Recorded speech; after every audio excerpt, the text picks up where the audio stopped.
बिहार में एक बार फिर से विशेष राज्य के दर्जे की मांग उठती हुई शुरू हो गई है और इस बीच विशेष राज्य के दर्जे की मांग के साथ बीजेपी और जदयू में तकरार शुरू हो गई है।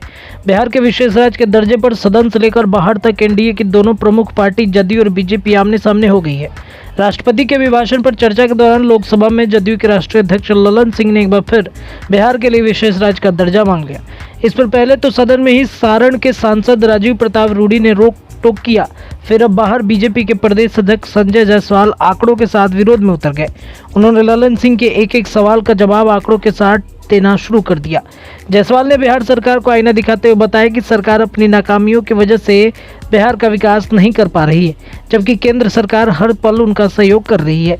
जायसवाल ने कहा कि महाराष्ट्र की आबादी बिहार से महज 1 करोड़ ज़्यादा है, फिर भी बिहार को उसके मुकाबले 31,000 करोड़ रुपए ज़्यादा मिलते हैं। बंगाल भी बिहार की भांति पिछड़ा राज्य है, पर उसके मुकाबले में बिहार को 21,000 करोड़ रुपए ज़्यादा मिलता है। दक्षिण भारत के राज्यों की हमेशा शिकायत रहती है कि केंद्र सरकार हमें कम पैसे देती है, क्योंकि हमने आबादी को 70 दशक में ही केंद्र की नीतियों के कारण रोक लिया था। अब केंद्र सरकार इसको अपराध मानती है। प्रदेश अध्यक्ष ने अपने सोशल मीडिया पर लिखा है, जीएसटी के सबसे ज्यादा फायदा बिहार जैसे राज्य को हुआ है।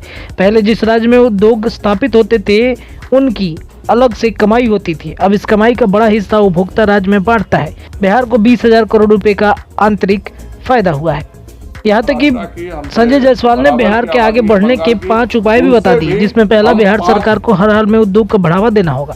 जब तक हम औद्योगिक नीति लाकर नए उद्योग को बढ़ावा नहीं देंगे, तब तक हम रोजगार देने में सफल नहीं हो पाएंगे और न ही बिहार की आय बढ़ेगी।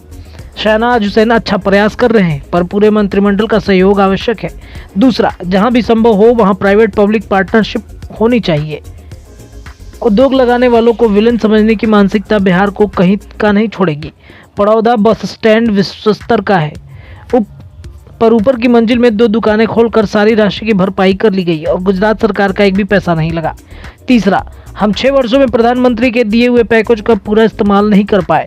अभी भी 10,000 करोड़ रुपए के ज़्यादा रुपया बकाया है। एक छोटा उदाहरण लोकसभा रक्सौल हवाई अड्डे का है, जिसके लिए प्रधानमंत्री पैकेज में 250 करोड़ रुपए भी मिल चुके हैं, पर बिहार सरकार द्वारा अतिरिक्त जमीन नहीं देने के कारण आज भी ये योजना रुकी हुई है। चौथा, केंद्र सरकार की योजना का समुचित उपयोग करना होगा। जैसे बिहार सरकार की नल जल योजना में केंद्र की 50% राशि लगी है, जिसका इस्तेमाल हम पंचायती राज की अन्य योजनाओं में कर सकते थे और नल जल योजना की राशि सीधे जल संसाधन विभाग से ले सकते थे।